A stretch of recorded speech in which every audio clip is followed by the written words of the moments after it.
I've just had the most amazing experience being on Des O'Connor's stage today. Such a supportive audience and such a supportive welcome onto stage as well. So as you get onto stage, you already feel energized and ready to give of your best. And then Des himself coming up at the end to thank you and congratulate you, and coming off stage, so many people coming up and giving me hugs and saying thank you so much for that message that you gave today. What I think is really special about working with Des is the fact that he embraces the fact that not everyone wants that opportunity to be able to speak on stage, but not everyone has quite got that confidence at this stage in their lives. I mean, I was able to go up and speak for an hour. However, he also offers the opportunity for people to speak just for a few moments. You can also be in that situation where he interviews you. So whatever level of confidence or experience you've got around public speaking, Des will have an opportunity that will fit exactly what you need, give you that confidence booster, give you that opportunity to speak and help you to get your important message out there.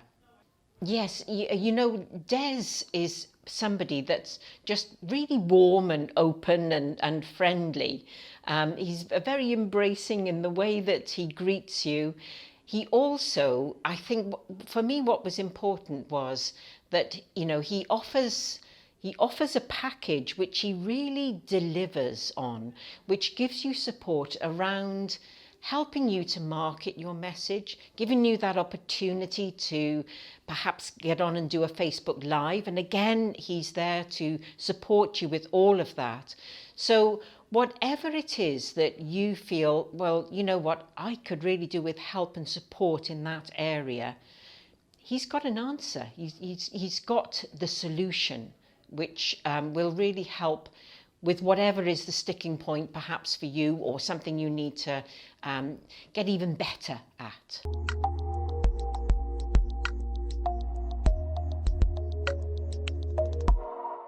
That I worked with, her name is Corinne, and she runs her own hair and beauty salon.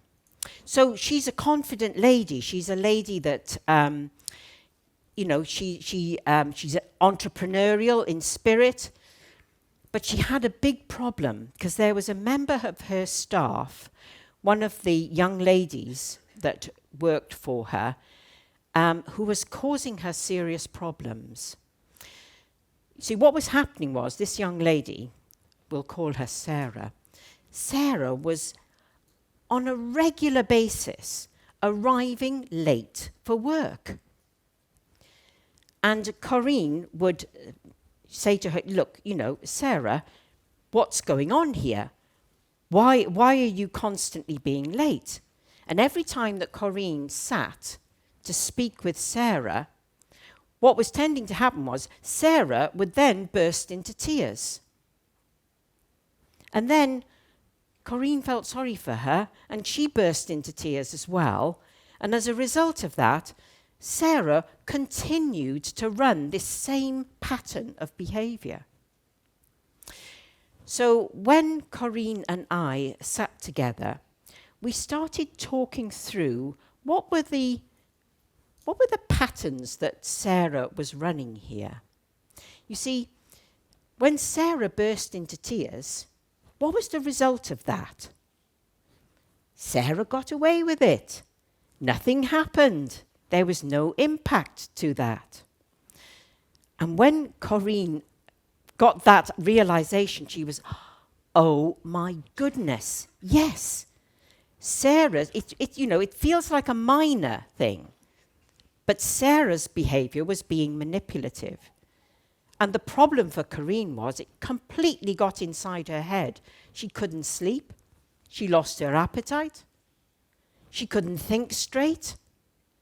Her health was suffering, her relationship was suffering, because she was snappy at home with her husband and her children. So having that realization of what it was that Sarah was doing really changed her perspective. It's the illusion of the control that that person holds over you. So we also then looked at, I'm not quite sure why all these are here, but okay,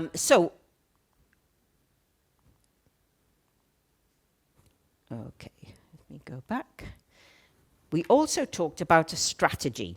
Now this is how Corinne was going to introduce the conversation with Sarah so that she, Corinne, was in perfect control. She knew exactly the direction that this conversation needed to take. So on your pads, I want you to write down, just down the left-hand side of your page, so it's one underneath the other, the word soap. Soap. It's a little acronym just to help remember when you've got to have a difficult conversation with someone. So the first letter, the S, this S is situation. Now this is where you express to that person what the situation is. So it's just a statement about the situation.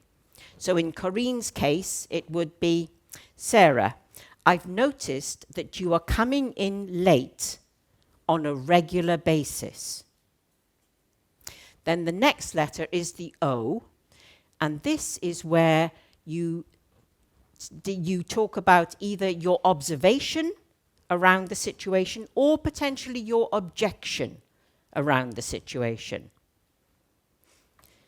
Now in Corinne's case, it was an objection. So she would then say to Sarah, now you coming in late is causing problems for the whole way in which the salon is operating, and you're not paid to come in late, you're paid to be here on time. Then the A. Now this is something that is really important, but it's often a stage that is forgotten when you're having a difficult conversation with someone. And it is acknowledge.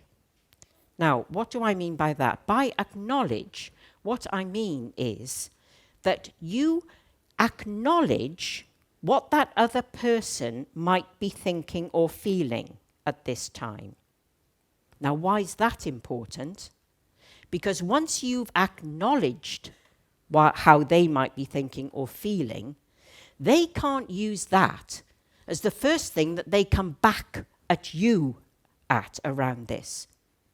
So for Corinne, she would say to Sarah something on the lines of, now, I understand that it's not a very comfortable situation for you when you arrive late, and you may be concerned that you're going to get into trouble. Something on those lines. So already, she's already said to Sarah, don't think you're going to get away with the usual pattern of behavior, because I can see, yes, it's uncomfortable for you. And then the final P is your proposition or your solution around this. So here you suggest what should be happening.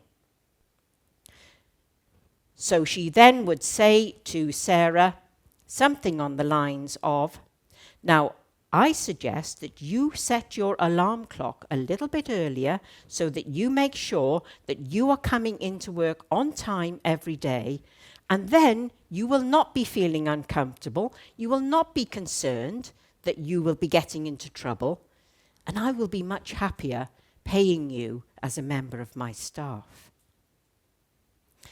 And the transformation was instant. Corinne could not believe it. She had been through months of this with this young lady. But she instantly turned it around. And now she felt like the business owner she wanted to be. She was in the control of the direction just by using that simple format and by understanding the manipulative behavior that Sarah, probably not consciously, but understanding that this bursting into tears, getting people to feel sorry for you, was actually a manipulative behavior and allowed Sarah to get away with it time and time again.